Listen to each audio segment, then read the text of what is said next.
Hello everyone and welcome back to the new tutorial videos from Study with Ease। तो पहले हमने देखा था, पहले जो चैप्टर्स हमने किए थे fundamental unit of life class 9 से हमने देखा था। फर्स्ट ऑफ ऑल सेल क्या होता है, एंडोप्लाज्मिक सेल क्या होता है, प्लाज्मा मेम्ब्रेन क्या होती है और सेल वॉल क्या होता है। एंड उसके अगले वीडियो में हमने न्यूक्लियस और साइटोप्लाज्म के बारे में पढ़े थे। अब हम लोग इस चैप्टर में आगे बढ़ते हुए एक नए टॉपिक के साथ स्टार्ट करते हैं जिसका नाम है सेल ऑर्गेनेल्स। और सेल ऑर्गेनेल्स में हम अभी कवर करने वाले हैं एंडोप्लाज्मिक रेटिकुलम और गोल्जी बॉडीज।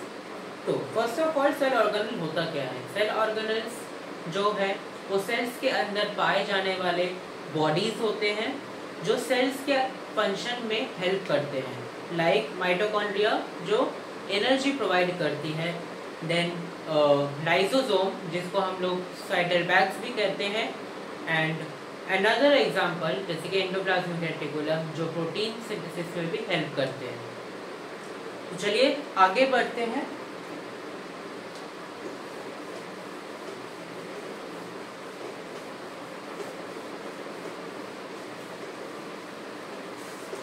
तो सबसे पहले हम लोग देखते हैं एंडोप्लाज्मिक रेटिकुलम के बारे में।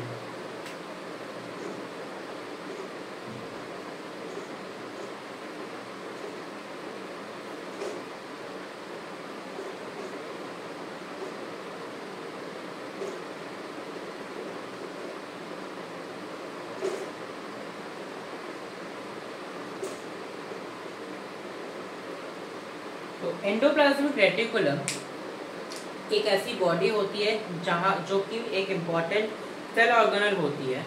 और ये जो बॉडीज होते हैं, जैसे कि मान लीजिए ये एक सेल है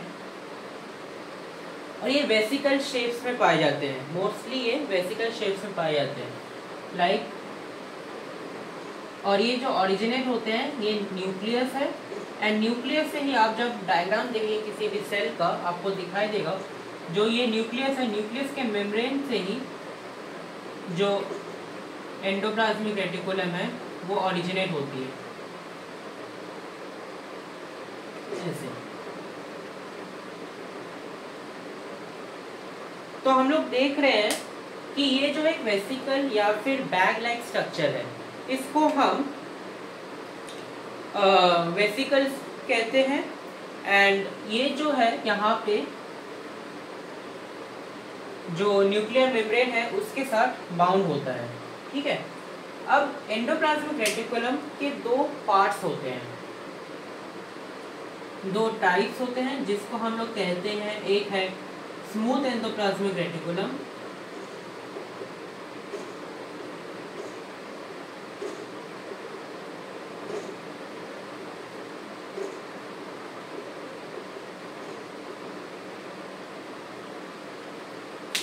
और एक है रफ एंडोप्लाज्मिक रेटिकुलम।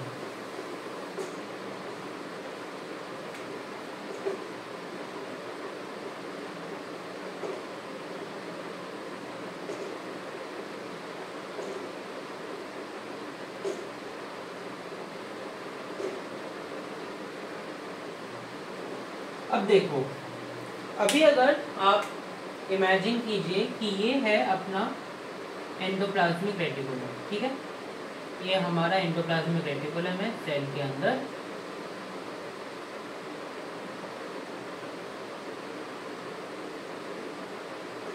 ठीक है, तो ये जो रफ एंडोप्लाज्मिक रेटिकुलम होता है इसको एंडोप्लाज्मिक रफ एंडोप्लाज्मिक रेटिकुलम इसलिए कहा जाता है क्योंकि इसके सरफेस में राइबोसोम्स प्रेजेंट होते हैं। अगर आप माइक्रोस्कोप के थ्रू देखेंगे एंडोप्लाज्मिक रेटिकुलम को तो आपको ना ऐसे ऐसे डॉट्स दिखाई देंगे। डॉट्स एग्जैक्टली डॉट्स नहीं, लेकिन बहुत एक रफ सरफेस दिखाई देगा, ऐसे कर्व्स टाइप में रफ सरफेस दिखाई देगा। तो ये जो सरफेस होते हैं इसमें राइबोसोम्स प्रेजेंट होते हैं। और स्मूथ में जो स्मूथ एंडोप्लाज्मिक रेटिकुलम है वो ऐसे स्मूथ सरफेस रहती है, जैसे कि ये वाला जो सरफेस आपको दिख रहा है, ये सरफेस की तरह ये स्मूथ रहती है। इसमें कोई राइबोसोम्स प्रेजेंट नहीं होता है, लेकिन इसके इम्पोर्टेंस और इसके फंक्शन पे बहुत कुछ होती है। तो अगर हम लोग डिफरेंस की बात करें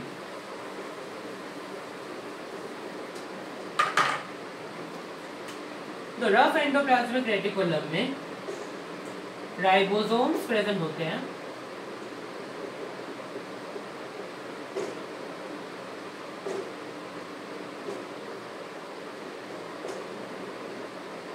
ये राइबोसोम्स आगे जाके प्रोटीन के सिंथेसिस में मदद करते हैं। तो क्या ribosomes helps in protein synthesis.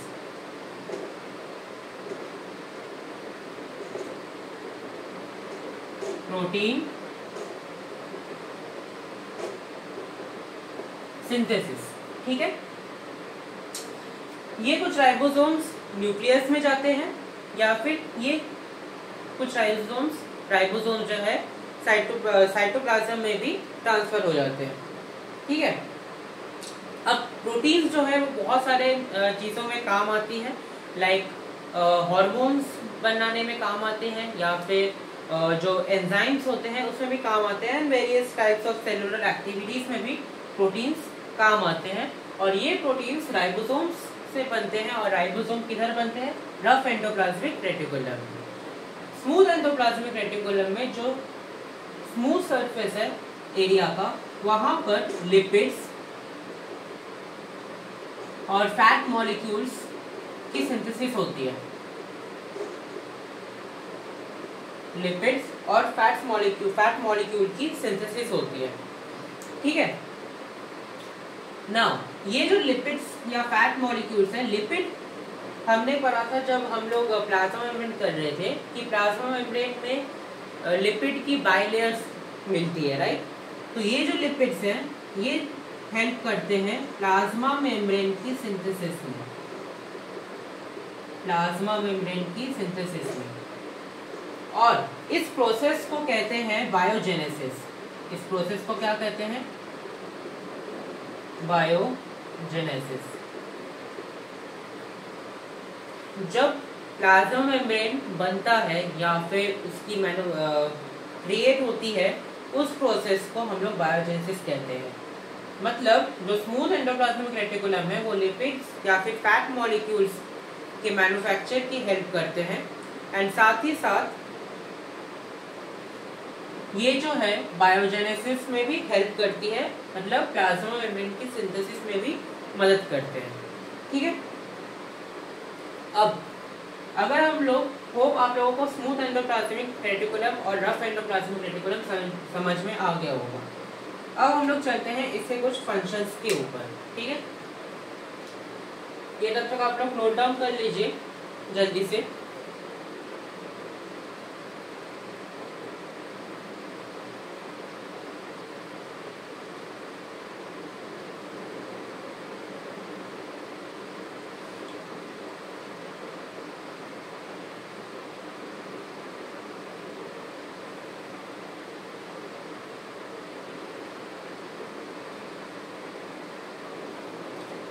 चलिए आगे बढ़ते हैं, इसके फंक्शंस को देखते हैं।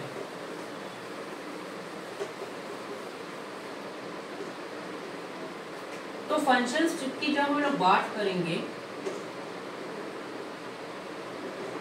एंडोप्लाज्मिक रेटिकुलम की, सबसे पहली चीज ये अगर हमने क्या क्या देखा, क्या क्या सिंथेसाइज करते हैं, सबसे पहले हम लोग वो लिखते हैं। तो first of all endoplasmic reticulum protein synthesis करती है, मतलब टेक्निकली राइबोसोम्स की सिंथेसिस करती है।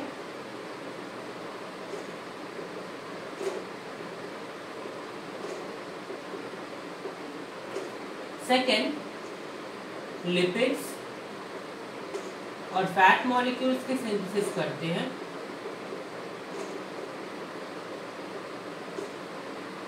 थर्ड प्लाज्मा मेम्ब्रेन की फॉर्मेशन में हेल्प करते हैं।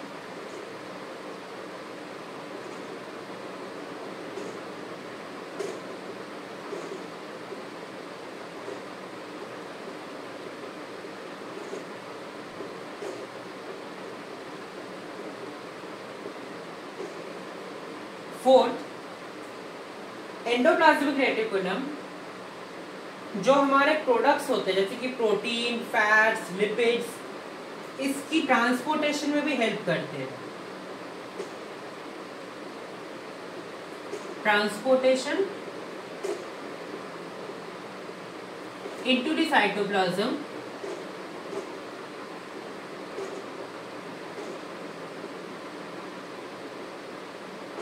and also साइटोप्लाज्म और न्यूक्लियस के बीच में भी ये ट्रांसफर करते हैं। And also cytoplasm and nucleus and also to the nucleus.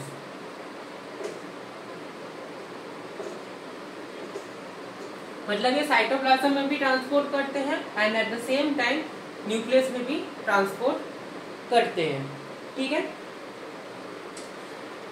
Fifth function है जो ईआर है वो एक साइटोप्लाज्मिक फ्रेमवर्क क्रिएट करता है।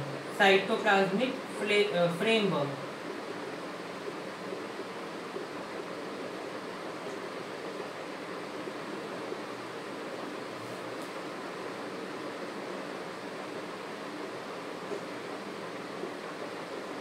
ईआर जो है एक साइटोप्लाज्मिक फ्रेमवर्क क्रिएट करता है। ये साइटोप्लाज्मिक फ्रेमवर्क बहुत सारे एक्टिविटीज में हेल्प करते हैं, बहुत सारे केमिकल एक्टिविटीज में भी हेल्प करते हैं जो सेल के अंदर परफॉर्म होती हैं, और वो सारे मेटाबॉलिक एक्टिविटीज के लिए एक प्लेटफॉर्म क्रिएट करता है। और लिवर सेल में, in liver cell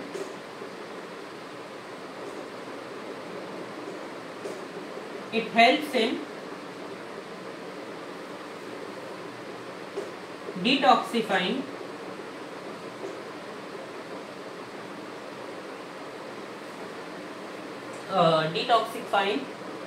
poison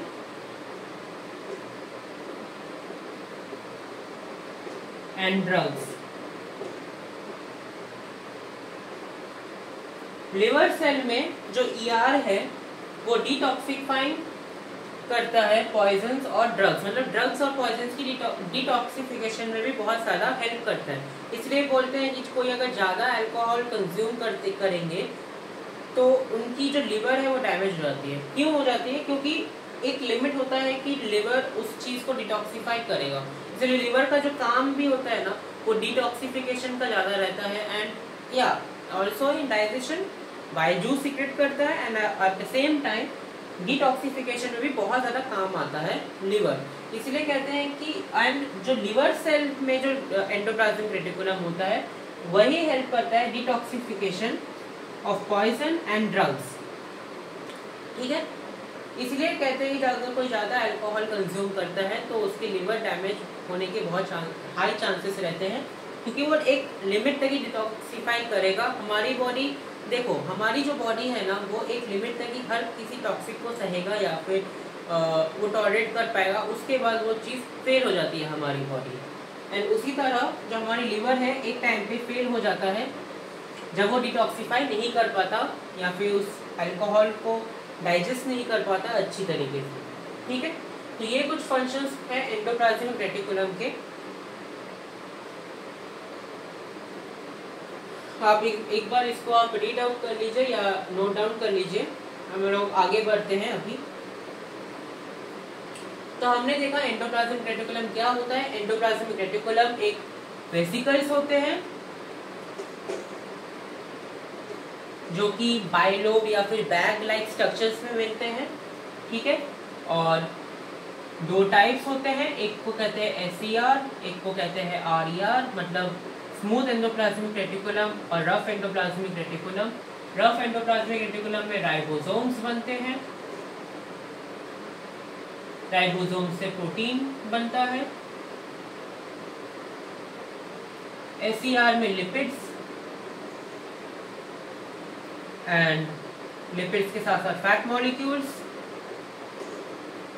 also plasma membrane की सिक्रेशन प्लाज्मा मेम्ब्रेन को क्रिएट करने में हेल्प करता है, जिसको हम बायोजेनेसिस कहते हैं।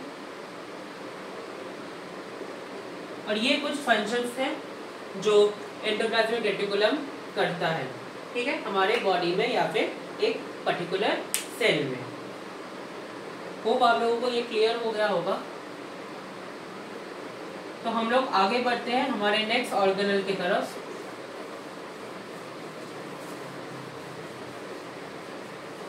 हाँ, अगर आप लोगों ने मेरे पिछले वाले जो वीडियोस हैं न्यूक्लियस, साइटोप्लाज्म और सेल और उसके प्लाज्मा मेम्ब्रेन के बारे में जो मैंने वीडियोस बनाए हैं, उसकी जो लिंक है वो मैं नीचे डिस्क्रिप्शन बॉक्स में दे दूंगा। एंड ऑल्सो आप लोग वीडियो के एंड में भी जाके पॉपअप हो जाएगा वो वीडियोस, आप लोग वहाँ से भी देख सकते हैं।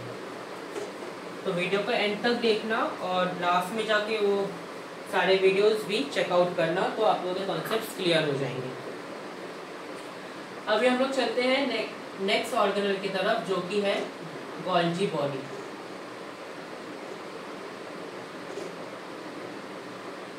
गोल्जी बॉडीज, गोल्जी बॉडीज को ना एंडोप्लाज्मिक रेटिकुलम का एक्सटेंशन माना जाता है, क्योंकि इसके जो ज़्यादातर जो शेप अगर देखोगे तो बहुत ज़्यादा शेप जो है गोल्जी अपैरेटस जो अपना एंडोप्लाज्मिक रेटिकुलम है उसके साथ बहुत सारा मैच होता है, ठीक है।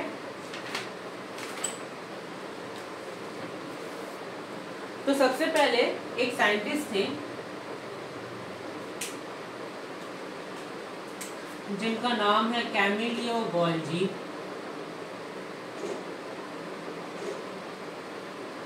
इन्होंने इन द ईयर 1898 में गोल्जी बॉडीज को डिस्कवर किया था, ठीक है। एंड उनके ही सरनेम गोल्जी से ये गोल्जी बॉडीज नाम पड़ा है। इन्होंने गोल्जी बॉडीज की डिस्कवरी की थी।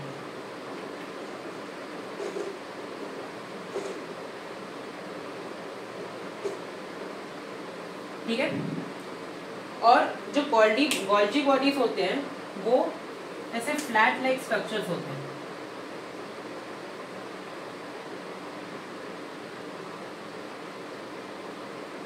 ऐसे फ्लैट लाइक स्ट्रक्चर्स होते हैं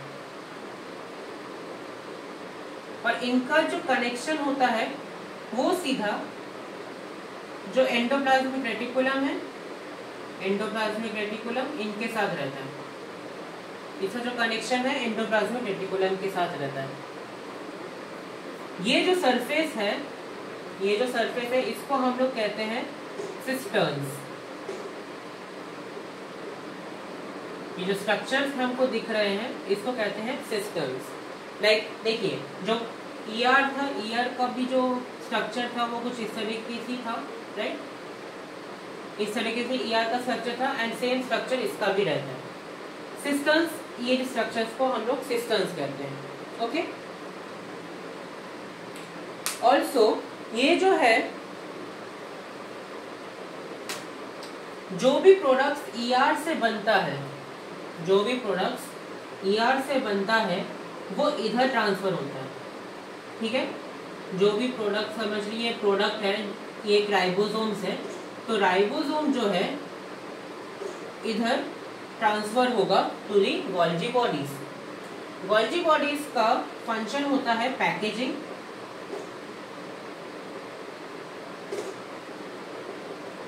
गोल्जी बॉडीज की फंक्शंस होती हैं पैकेजिंग, मॉडिफिकेशन और स्टोरेज का, ठीक है। पैकेजिंग, मॉडिफिकेशन एंड स्टोरेज, इन 3 फंक्शंस होते हैं गोल्जी बॉडीज के। अब जो भी कंपाउंड या फिर कोई भी प्रोडक्ट है जो एंडोप्लाज्मिक रेटिकुलम से आता है वो यहाँ पे स्टोर होता है या फिर पैकेजिंग होती है एंड देन ये बाकी जगह पे ट्रांसफर होती है। लाइक आप एक समझ लीजिए कि कोई भी एक राइबोसोम बना, ठीक है, ये एक राइबोसोम है, ये राइबोसोम इधर गया, तो एट द एंड यहाँ पे जाके ये एक वेसिकल में कन्वर्ट हो जाएगा, मतलब एक वेसिकल के अंदर आ जाएगा, ठीक है। ये राइबोसोम जो है एक वेसिकल के अंदर आ जाएगा और ये वेसिकल अब हमारा जो, चलिए यहाँ पे मैं बना देता हूँ, आप लोगों को आसानी होगी। समझ लीजिए सेल है और ये अब हमारा ये न्यूक्लियस है और यहाँ पे अपना ER है।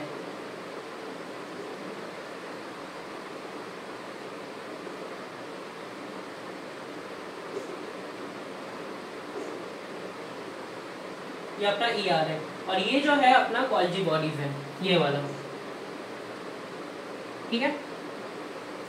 अब जो भी प्रोडक्ट होगा, समझ लीजिए कोई एक राइबोसोम है, राइबोसोम यहाँ से जाएगा गोल्जी बॉडीज में, गोल्जी बॉडीज एक पैकेज या फिर एक वेसिकल क्रिएट करेगा इस राइबोसोम के लिए, इस राइबोसोम के लिए एक वेसिकल क्रिएट करेगा और ये वेसिकल हमारा जो प्लाज्मा मेम्ब्रेन है, प्लाज्मा मेम्ब्रेन में जाके पॉपअप हो जाएगा, खुल जाएगा ऊपर जाके, और ये जो राइबोसोम है ये सेल के बाहर चला जाएगा, इधर सेल के बाहर या फिर अगर सेल के अंदर रिक्वायरमेंट है उस राइबोसोम का, तो ये ही वेसिकल के थ्रू ही पूरे साइटोप्लाज्म में घूमेगा और अपने जो डेस्टिनेशन पार्ट है या फिर कोई भी टारगेटेड एरियाज है वहाँ पे जाके ये पॉपअप हो जाएगा और ये राइबोसोम फिर अपना काम करेगा प्रोटीन सिंथेसिस के लिए।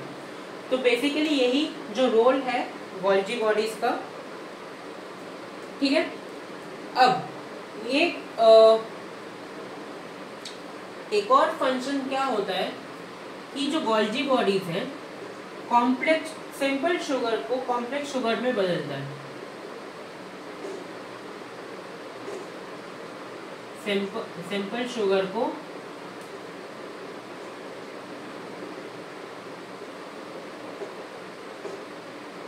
कॉम्प्लेक्स शुगर में बदलता है, ठीक है। ये एक बहुत बड़ा इंपॉर्टेंट फंक्शन होती है गोल्जी बॉडीज की। और एक और फंक्शन जो होता है ये लाइसोसोम के मैन्युफैक्चर में हेल्प करता है, लाइसोसोम मैन्युफैक्चर ऑफ और हाँ manufacture of lysosome, lysosome manufacturing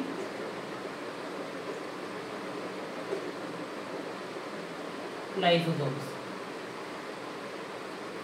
तो ये आप लोगों को क्लियर हो गया होगा कि गोल्जी बॉडीज का काम क्या होता है। गोल्जी बॉडीज वेसिकल ही रहते हैं, फ्लैट वेसिकल लाइक स्ट्रक्चर्स रहते हैं, ठीक है। और इनकी जो कनेक्शन होती है ये इसके साथ ER के साथ रहती है और इसको जो हम लोग कहते हैं, ये जो बॉडीज है इसको हम लोग सिस्टर्न्स कहते हैं। जो ये फ्लैट बॉडीज है वेसिकल टाइप के, सिस्टर्न्स कहते हैं। गोल्जी बॉडीज की जो फंक्शन होती है वो होती है पैकेजिंग, मॉडिफिकेशन, स्टोरेज। कोई भी प्रोडक्ट जो ER से एंडोप्लाज्मिक रेटिकुलम से मैन्युफैक्चर होके आ रही है वो गोल्जी में जाती है, वहाँ पे उसकी स्टोरेज होती है या फिर फर्दर अगर रिक्वायरमेंट है तो उसकी पैकेजिंग होती है एंड सेल में या सेल के बाहर ट्रांसपोर्ट करने में भी गोल्जी बॉडीज हेल्प करती है। कैसे करती है? तो एक वेसिकल बनाता है जिसको हम लोग पैकेजिंग करते हैं। लाइक आप अगर किसी को गिफ्ट दे रहे हो तो आप लोग गिफ्ट पेपर में आप उस गिफ्ट को रैप करोगे, राइट। तो वैसे ही जो राइबोसोम्स है या फिर कोई भी प्रोडक्ट है उसको एक वेसिकल में बंद करते हैं, पैक करते हैं एंड अगर उसकी रिक्वायरमेंट्स बॉडी सेल के बाहर है तो ये प्लाज्मा मेम्ब्रेन में जाके वो वेसिकल पॉपअप हो जाता है, ओपन अप हो जाता है और राइबोसोम्स निकल जाते हैं। या फिर अगर सेल के अंदर रिक्वायरमेंट है तो सेल के अंदर वो अपने डेस्टिनेशन या फिर टारगेटेड एरिया में जाके पॉपअप हो जाएगा। नाउ फोर्थ है कि सिंपल शुगर को कॉम्प्लेक्स शुगर में कन्वर्ट करता है। बहुत सारे जब हमारे बॉडीज में कॉम्प्लेक्स शुगर जैसे ग्लूकोज की रिक्वायरमेंट जब बढ़ जाती है बहुत ज़्यादा, तब ये जो है कॉम्प्लेक्स सिंपल शुगर का कॉम्प्लेक्स शुगर में ट्रांसफॉर्म करती है and then manufacture of lysosomes. हम लोग जब लाइसोसोम्स पढ़ेंगे तब मैं आपको समझाऊंगा कि ऐसे ही ये गोल्जी बॉडीज लाइसोसोम्स मैन्युफैक्चर करते हैं। तो ये कुछ है जो गोल्जी बॉडीज की फंक्शन या फिर उसके बारे में जो सिग्निफिकेंस है वो है। तो होप आप लोगों की वीडियो क्लियर हुआ होगा या फिर ये जो चैप्टर है मतलब ये जो पोर्शन है ये आपको क्लियर हुआ हो रहेगा। आगे के जो सेल ऑर्गेनल्स हैं वो हम लोग नेक्स्ट वीडियो में करेंगे। तब तक के लिए टाटा एंड बाय।